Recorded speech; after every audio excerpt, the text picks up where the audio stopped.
নমস্কার বন্ধুরা, তোমরা কেমন আছো? আশা করি ভালোই আছো। মিষ্টু রান্নাঘরে তোমাদের স্বাগত জানিয়ে শুরু করছি আমার আজকের রেসিপি। আমার আজকের রেসিপি হলো পাউরুটির গুলাব জামুন। পাউরুটির গুলাব জামুন করার জন্য প্রথমেই আমি একটা শিরা বানিয়ে নিচ্ছি। এর জন্য আমি এখানে 2 গ্লাস জল দিয়ে দিয়েছি, আর দিয়ে দিলাম হাফ বাটির মতন চিনি, আর দিয়ে দেব থেতো করে রাখা 3টে এলাচ আর তেজপাতা। সব কিছু দেওয়ার পর এখন আমি জলটা ফুটতে দেব। চিনিটা গলে যাওয়া পর জলটা আমি ততক্ষণ ফোটাতে থাকব যতক্ষণ পর্যন্ত এই জলটা আঠালো না হচ্ছে।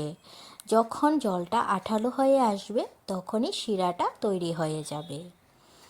এখানে আমার গোলাপ জামুনের শিরাটা তৈরি হয়ে গেছে। গোলাপ জামুনটা আমি কিভাবে করছি তা দেখার জন্য তোমরা পুরো ভিডিওটা দেখতে থাকো।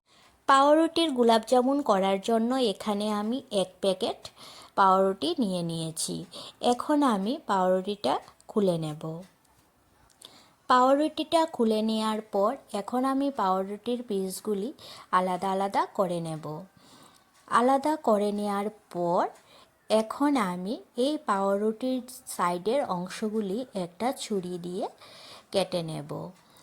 আমি গোলাপ জামুন করার জন্য এই পাউরুটির সাইডের অংশগুলি দেব না, শুধু মাঝখানে সাদা অংশটাই ব্যবহার করব। এর জন্য আমি ছুরি দিয়ে সাইডের অংশগুলি ফেলে দিচ্ছি।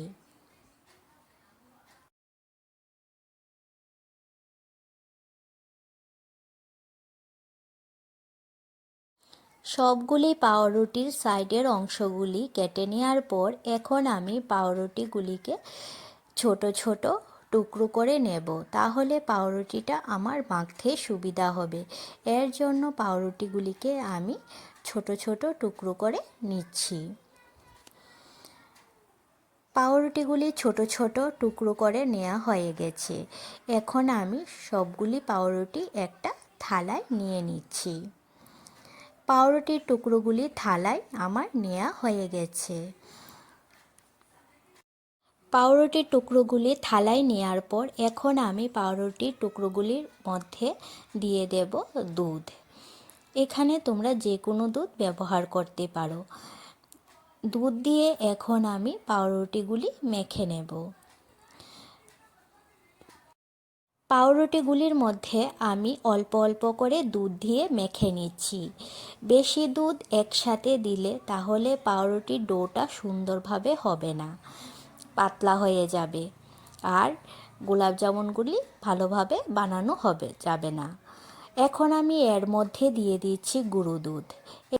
এখানে আমি 3 চামচের মতন গুঁড়ো দুধ দিয়ে দিচ্ছি। এখন আমি পাউরুটিগুলি ভালোভাবে মেখে নেব, মেখে একটা ডো বানিয়ে নেব। পাউরুটির ডোটা আমার বানানো হয়ে গেছে। এখন আমি একটা বাটির মধ্যে অল্প পরিমাণ ঘি নিয়ে নেব। অল্প পরিমাণ ঘি নিলে ঘিটা হাতে লাগিয়ে তারপর আমি এই ডোটা থেকে অল্প অল্প অংশ নিয়ে গোল গোল করে মিষ্টি বানিয়ে নেব। পাউরুটি দিয়ে আমি প্রথম মিষ্টিটা যেভাবে বানিয়েছি, এখন আমি বাকি মিষ্টিগুলিও একই রকমভাবে বানিয়ে নেব।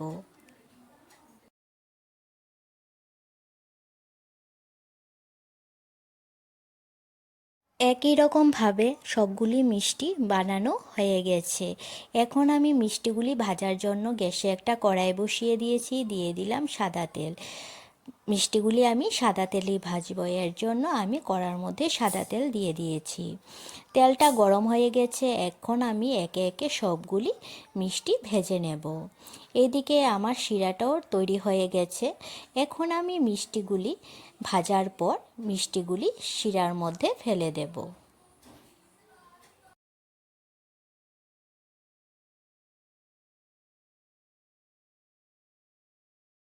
মিষ্টিগুলি আমার ভাজা হয়ে গেছে।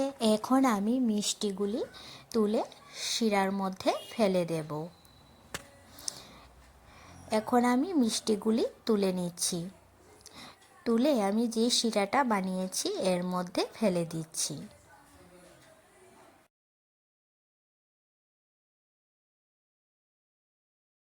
আগের মিষ্টিগুলি আমার ভাজা হয়ে গেছে, শিরার মধ্যে ফেলেও দেওয়া হয়েছে। এখন আমি বাকি মিষ্টিগুলি আগের মিষ্টিগুলির মতো ভেজে শিরায় ফেলে দেব। আমার এই রেসিপিটি তোমাদের কাছে কেমন লেগেছে তোমরা অবশ্যই জানাবে। আর আমার এই রেসিপিটি যদি তোমাদের কাছে ভালো লেগে থাকে তাহলে লাইক আর সাবস্ক্রাইব করে দেবে। আমার ফেসবুক পেজ মিষ্টু রান্নাঘর, এই পেজটি ফলো করে দিও।